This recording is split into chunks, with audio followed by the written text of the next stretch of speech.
Bienvenue dans votre revue de presse de la semaine. On entame celle-ci avec le Classico, qui ne cesse de faire parler avec les quotidiens espagnols, notamment le premier d'entre eux, AS. Alors que la Casablanca a crié au scandale après le Classico contre le FC Barcelone, à cause de 2 pénaltys oubliés par l'arbitre et la VAR, la tension ne redescend pas plus de 24 heures après le coup de sifflet final. Ce matin, AS et Marca, en chœur, crient à l'injustice. Une injustice très claire. Pour AS, alors que Marca préfère rappeler que cela fait 12 ans que le Real Madrid ne s'est pas vu accorder de pénalty au Camp Nou en Liga. Une statistique qui jette des doutes sur l'intégrité des arbitres dans ce stade, sous-entend le média. Le Real Madrid, de son côté, a demandé à la Ligue d'avoir accès aux conversations entre l'arbitre principal et le quart de la VAR sur les pénaltys non accordés à Varane. Bref, le Classico, ce n'est pas fini. La capacité du club à réagir aux circonstances entourant le Classico était extraordinaire. En termes préventifs, logistiques et humains, cela a nécessité un gros effort économique. Le FC Barcelone a alloué beaucoup d'argent pour renforcer son espace social en payant de sa poche le déploiement supplémentaire et spécial de plus d'un service de sécurité privé, nous révèle le quotidien catalan Sport, qui parle d'exemplarité. En Italie, le but surréaliste de Cristiano Ronaldo de la tête fait toujours les choux gras de la presse italienne.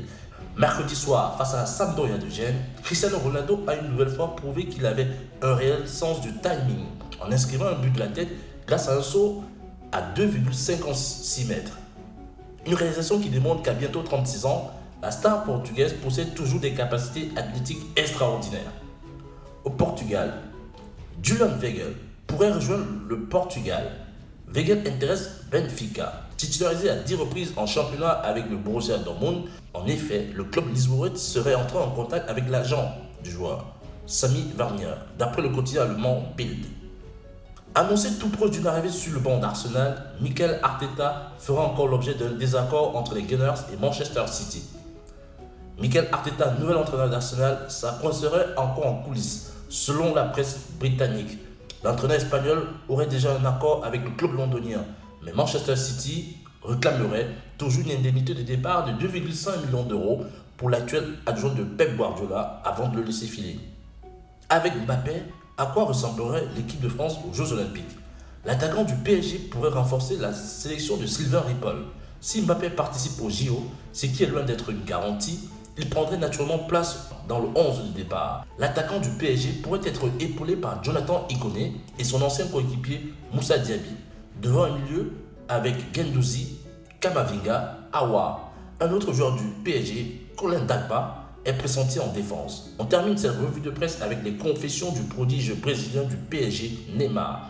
L'attaquant brésilien a accordé un entretien exclusif à France Football, où il revient sur son leadership, sa philosophie, avec cette phrase de choc. Je ne joue jamais pour être le numéro 1. Je joue parce que j'adore le football, tout simplement. Je me sens heureux quand je joue. Et chaque fois que je suis sur un terrain, je me donne à 100%. Confession, sincère ou coup de com', seul l'avenir nous le dira. C'était Eddy Giscard Nono pour votre revue de presse.